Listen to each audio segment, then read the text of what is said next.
I recall the precise moment I first came across the headline, "Ivanka moves to Miami." Just that simple, straightforward, almost superficial. And the world responded as it always does, loudly, swiftly, thoughtlessly. People claimed she wanted sunshine, privacy, a respite from politics, a fresh start, a new chapter, an elegant home in a beautiful location, all surface level speculation. But the moment I saw it, the moment I observed her expression in that stillness, eyes weary in a way cosmetics cannot conceal, something inside me murmured, "That's not the real story." Because I have lived long enough and witnessed enough families unravel behind polished facades to understand this. No one uproots their life suddenly because of landscaping and ocean views. Not a woman like Ivanka, not after everything she has experienced, not after standing in the quiet center of a storm for so many years. Her relocation was not about the beaches, it was not about the palm trees. It was not even about politics. It was about a breakdown, an emotional breaking point that began long before Miami ever entered the picture. And the instant I sensed that, I felt a familiar tug in my chest, the same sensation I experience when a truth hides beneath a headline, waiting for someone to look deeper. It reminded me of a moment from my own life. Years ago, before all this, before I ever knew anything about cameras or commentary, a close friend of mine packed up and left her entire life behind in one weekend. Everyone assumed she simply wanted space, but I understood the truth. She did not leave for distance. She left because staying would have broken her in ways the world would never comprehend. And when I observed Ivanka's Miami relocation, I recognized that same quiet suffering, the kind that does not appear in interviews but shows up in eyes. The kind that builds over time until the only option remaining is to walk away from the version of yourself the world keeps demanding. But here is what no one discusses. Not the media, not the commentators, not even those who claim to know the Trump family best. Ivanka did not move because she was finished with politics. She moved because the emotional weight within that family finally became too heavy to bear. And the breakdown that prompted her to make that choice was not sudden. It was not theatrical. It did not happen in front of cameras. It began in a quiet moment, a moment almost no one noticed long before Miami, a moment that altered how she viewed her father, how she viewed herself, and how she viewed her future. And the truth is, once I began following the emotional trail behind her decision, it led me to a night inside the Trump household that very few people even know occurred, a night that explains everything. A night that exposed the rift buried beneath years of loyalty, a rift Ivanka could no longer pretend did not exist. And that night, that moment is where this story truly begins. Before we step into that night when everything inside the Trump family shifted, I want to pause here and speak with you for a moment, because if you are still here, still listening, still engaging with me, I sense that, and I appreciate it more than you know. Whether you are watching from a quiet living room in Ohio, a warm kitchen in Manchester, a comfortable armchair in Toronto, or anywhere else where the night feels gentler than the day, I am grateful you are here with me. You know, people believe political stories are about power and strategy, but the truth is they are about people, feelings, fear, family. And if you have lived long enough, and so many of you watching have lived rich, full lives, you know that the real turning points do not appear in headlines. They happen in silence, behind doors, in moments nobody sees. So before we go deeper, tap that like button if you have not yet, not for numbers, but so this story reaches the people who understand what emotional truth actually feels like. Share it with someone who knows what family rifts do to the heart. And if you have not subscribed, go ahead and join our community here. We are building a space where stories are told the way they should be, with honesty, with heart, with humanity. Now come with me back to the night the first crack formed. It was not dramatic. It was not loud. There was no shouting or slamming of doors or any of the theatrics the media loves to imagine. No, it was quieter than that, which is precisely why it was so powerful. Ivanka was walking through the hallway of the family home, barefoot, tired, her phone still in her hand from a conversation she could not quite shake. The house was dim, that kind of late evening glow where shadows appear longer than they are. Jared stood near the kitchen doorway, arms folded gently, watching her the way someone observes a person they love when they know something heavy is happening inside them, and she paused, just paused right there in the middle of the hallway. She did not cry, she did not speak, but something in her posture, in the way her shoulders trembled just slightly, told the story of a woman who had been strong for too long. I have seen that look before. It took me straight back to a memory of a Sunday evening from years ago. A woman I cared for deeply stood in her doorway, hands wrapped around a coffee mug she was not even drinking. Her eyes were not red, but they were tired in that quiet way you only notice if you are paying attention. Someone had said something to her earlier that day, not cruel, just careless. And she realized in that moment she had been giving parts of herself to people who did not even notice the loss. She did not break down. She did not speak. She just paused. And in that pause, everything changed. That is exactly what I saw in Ivanka's story. Because on that night, long before Miami, she realized something inside her was reaching its limit. She stood there breathing quietly as if she was trying to steady something inside her chest. And Jared, he did not rush to her. He did not fill the silence. He simply waited, the way you wait when you know someone is having an internal conversation with themselves. And in that hallway, lit only by the soft glow spilling out from the kitchen, Ivanka whispered something so softly Jared almost missed it. It was the beginning of the rift. The moment she understood something about her father and about herself that she could not unfeel. And it was that moment, not politics, not public pressure, not the media, that started the emotional chain reaction leading straight to Miami. Because what Ivanka saw that night, what she recognized in her father's eyes, shook her in a way nothing else had. And that is where we are going next. Ivanka stood there in that dim hallway, breathing slowly, holding on to the quiet like it was the only thing keeping her upright. And Jared watched her with that knowing look, the one you give a person when you have seen them carry too much for too long. She did not say anything at first, but silence has a way of revealing the truth long before the words catch up. Finally, she moved just a few steps forward, but each step felt heavy, like she was walking towards something she had been trying to avoid for years. Her father was in the next room, the door slightly cracked, the glow of a desk lamp spilling out across the floor. She hesitated, then gently pushed it open. Trump sat alone, bent forward slightly, hands clasped, eyes fixed on nothing. He did not look powerful. He did not look loud. He did not look like the man the world sees in fiery speeches or bold statements.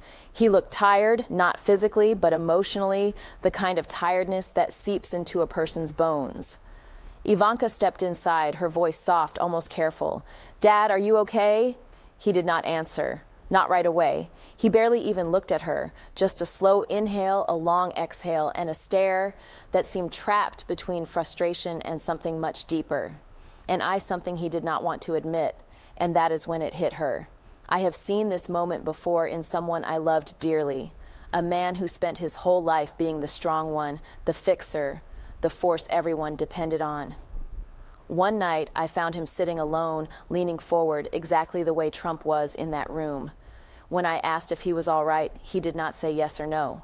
He just looked at me with eyes that were not asking for solutions.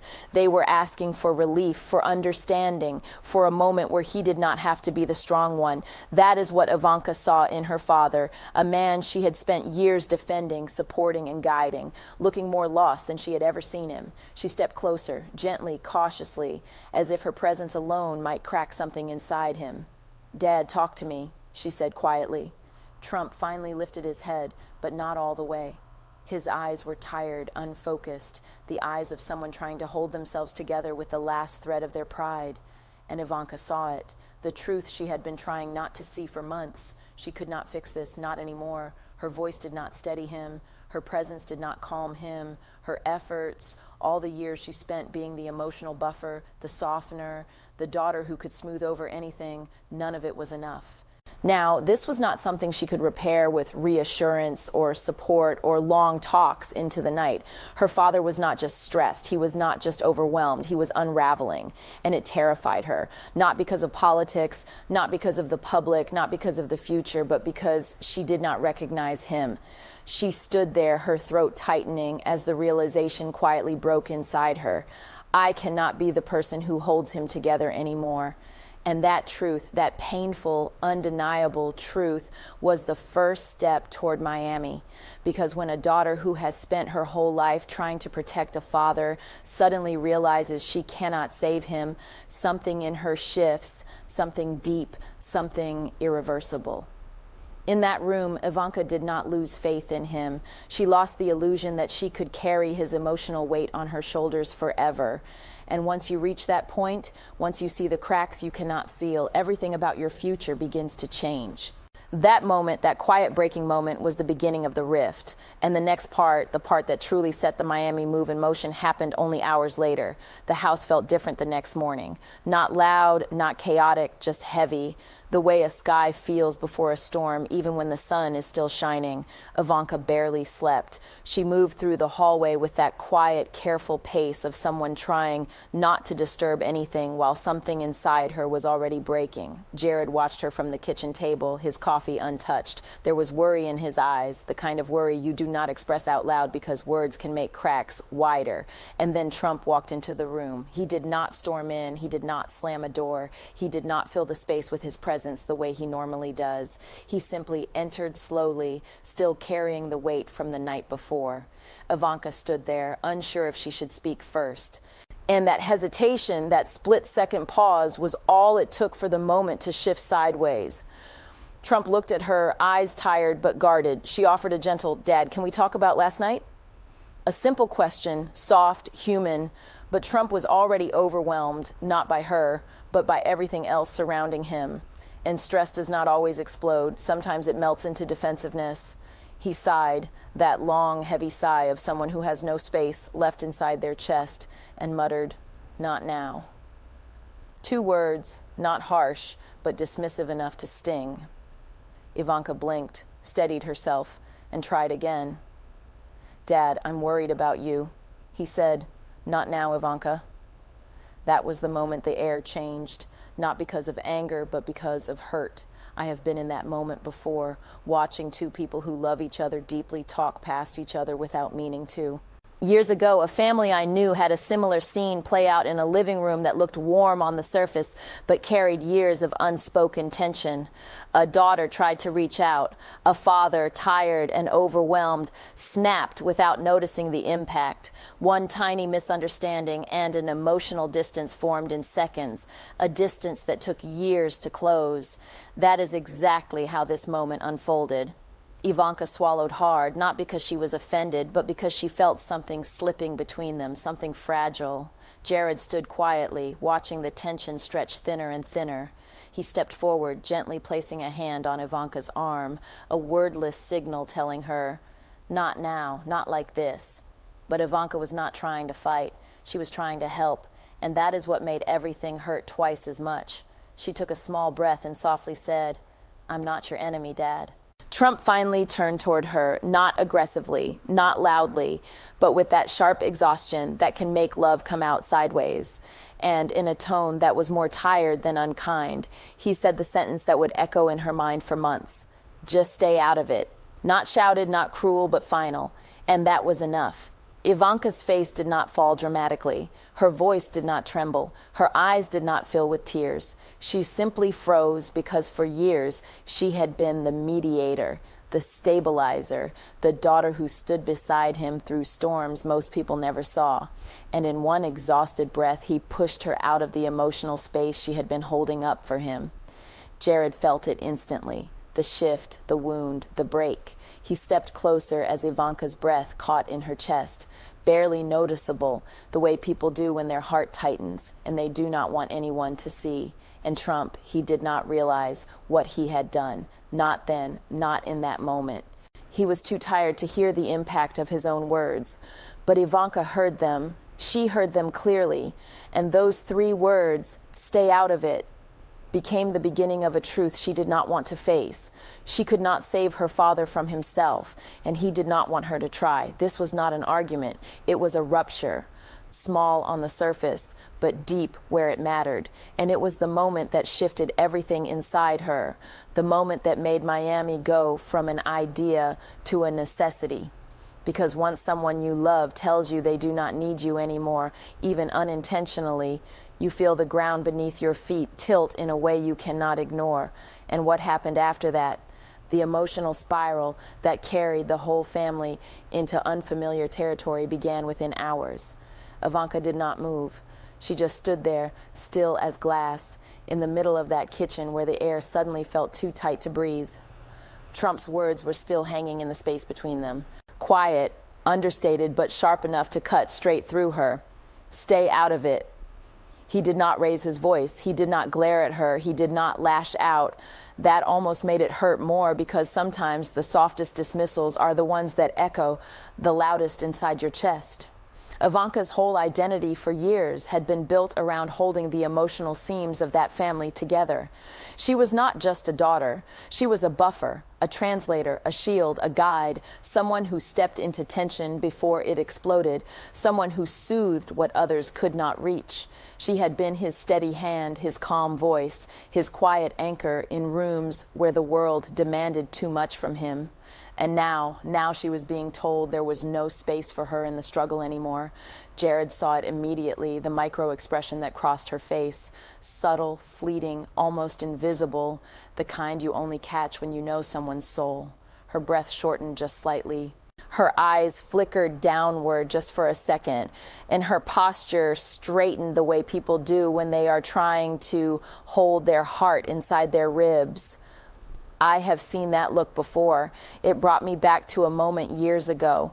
A woman I loved like family stood in my doorway after a long conversation with her father. He did not yell at her. He simply said, "I don't need your help with this." And in that moment, she realized the truth. It was not that he did not love her. It was that he no longer saw how much she was holding for him. She told me later, it felt like he set me down without realizing I'd been carrying him. That is what Ivanka felt in that kitchen, because stay out of it was not about the issue at hand. It was about the years she spent stepping into his storms and realizing suddenly, painfully, that he no longer saw the effort, the sacrifice, or the weight she chose to carry for him. Trump did not mean to hurt her. He was overwhelmed, emotionally stretched so thin that his instinct was to push away anything that demanded reflection. But intention does not erase impact. Ivanka stood there with the stillness that only comes when your heart is processing something faster than your mind can catch up. And Trump, tired, distracted, lost in his own world, turned away. He did not notice that she had not fully inhaled in nearly 10 seconds. He did not see Jared step closer. He did not see the invisible shift in her eyes, the shift from trying to help him to trying to protect herself, because what she heard was not now. She had already forgiven that. What she heard was something much deeper. I don't need you. Whether he meant it or not, that is what landed. That is what cracked something inside her. That is what made the floor tilt beneath her feet. Every woman watching this, and many of you seniors know this better than anyone, understands that moment. The moment you realize your support has been taken for granted, the moment you realize your strength has been mistaken for availability, the moment someone you love mistakes your care for intrusion, it does not take screaming to break a bond. It takes one sentence said at the wrong time to the person who has been holding everything together.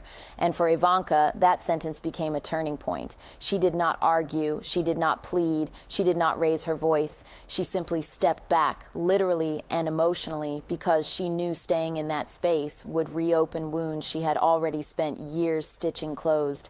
Jared gently touched her arm, the way someone does when they are trying to help a person walk out of an emotional fire without burning themselves, and Ivanka let him guide her away.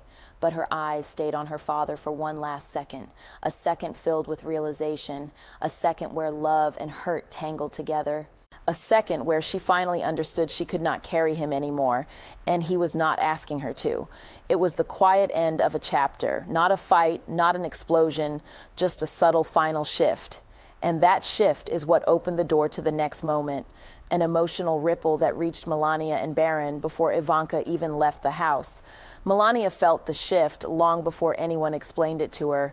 She has that kind of intuition, quiet, observant, the sort of woman who notices tension in the way someone sets a cup down or how long they pause before answering a question. So when Ivanka walked past her that morning, shoulders just a little too stiff, movements just a little too careful, Melania understood something had changed. She did not ask. She never asks in the moment. That is not her way. Melania protects first, processes later. And the first thought that crossed her mind was not about politics or headlines or the outside world at all.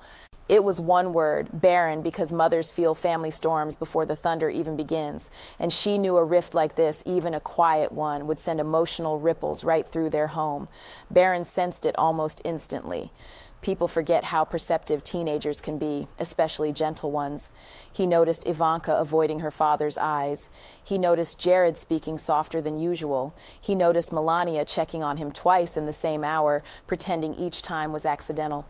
He did not ask questions, but his silence said everything.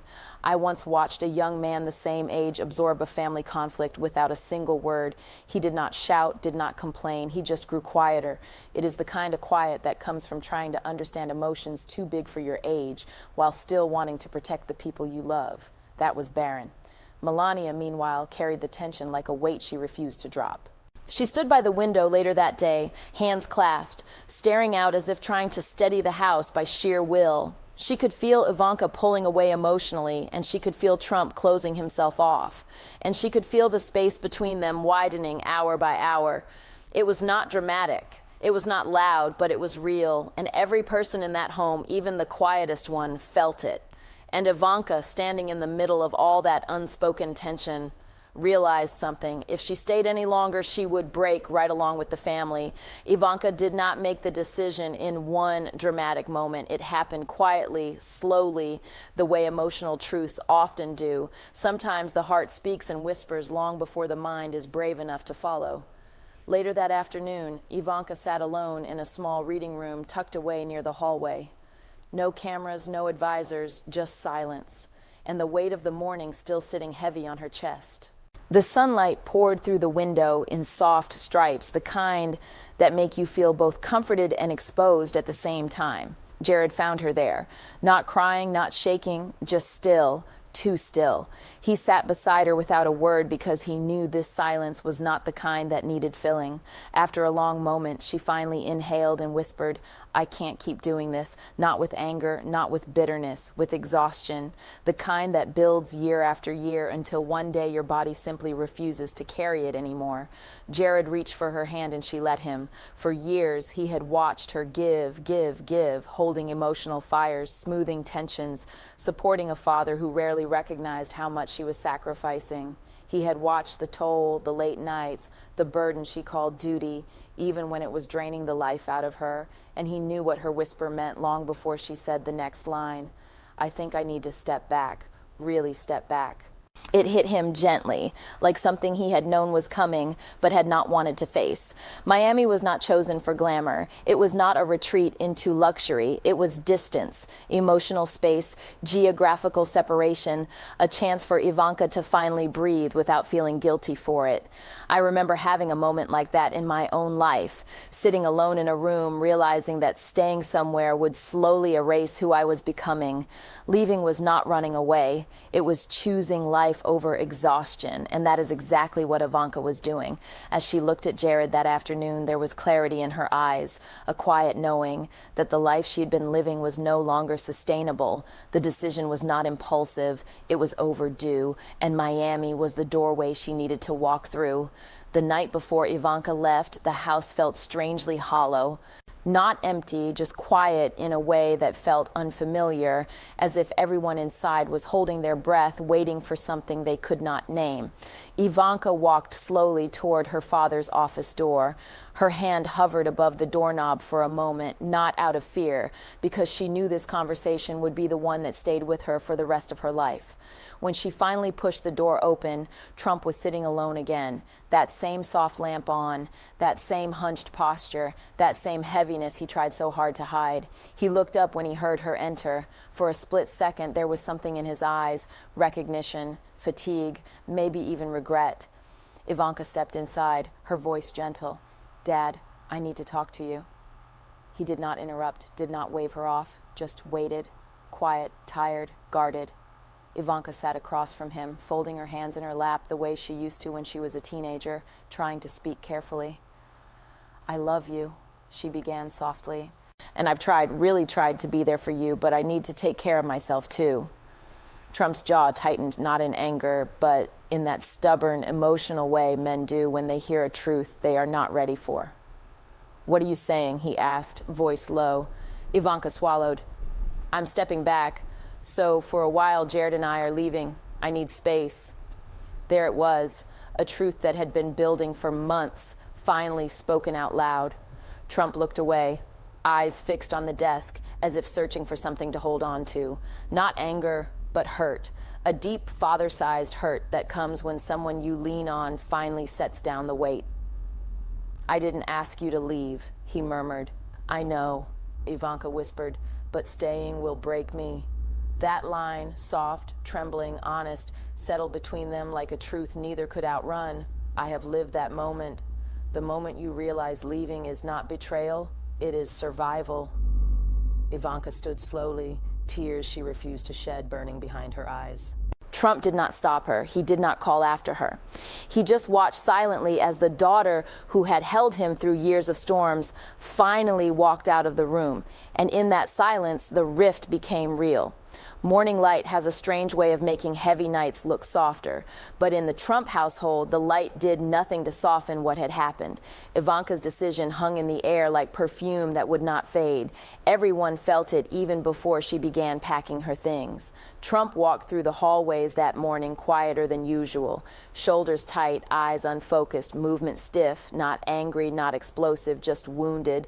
The kind of wound a father feels when a daughter finally sets down the weight she has been carrying for him.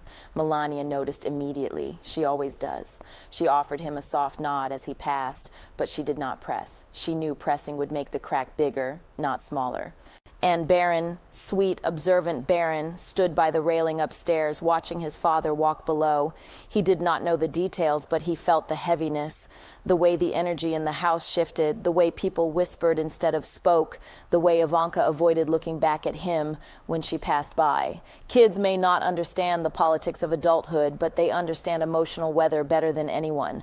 While the family grappled with the quiet ache of the night before, the outside world spun an entirely different story, as if they had been watching a different family altogether. Headlines popped up within hours. Ivanka moves to Miami for luxury lifestyle. Ivanka steps away from politics, seeking sunshine and freedom. Miami move was planned for months. None of it touched the truth because the truth was not glamorous. It was not strategic. It was not about distancing herself from the public eye. It was about healing, about stepping back from emotional exhaustion, about choosing peace over proximity. But the public never sees that part. They see the ocean view, the high-rise balcony, the polished photos. They do not see the late-night tears, the quiet conversations, the hollow moments inside a family that looks bulletproof from the outside. And that is why the real meaning behind Ivanka's Miami move has been misunderstood by almost everyone except the people living through the rift. Because while the world saw a relocation, the family felt a loss. And what that loss set into motion is something Ivanka will never forget. When Ivanka finally stepped off that plane in Miami, it was not triumph she felt. It was not freedom. It was not even relief. It was stillness, the kind of stillness that follows a long, painful storm, not because everything is fixed, but because you finally stepped out of the wind. She looked around at the warm air, the soft light bouncing off the water, the quiet hum of a city that did not know her history. And for the first time in years, she felt like she could breathe without someone needing something from her. This was not a move. It was a boundary, a line drawn gently but firmly between who she had been and who she was finally ready to become. And seniors watching this right now, you know exactly what that kind of moment feels like. Many of you have lived it. You have walked away from roles you carried for decades. You have stepped back from people you loved because staying was slowly breaking you. You have chosen peace even when the world thought you were choosing distance. Because healing does not ask for permission, it asks for courage. Ivanka did not abandon her father. She did not turn her back on her family. There is another story waiting for you right now on your screen. Just left click it and I will meet you there.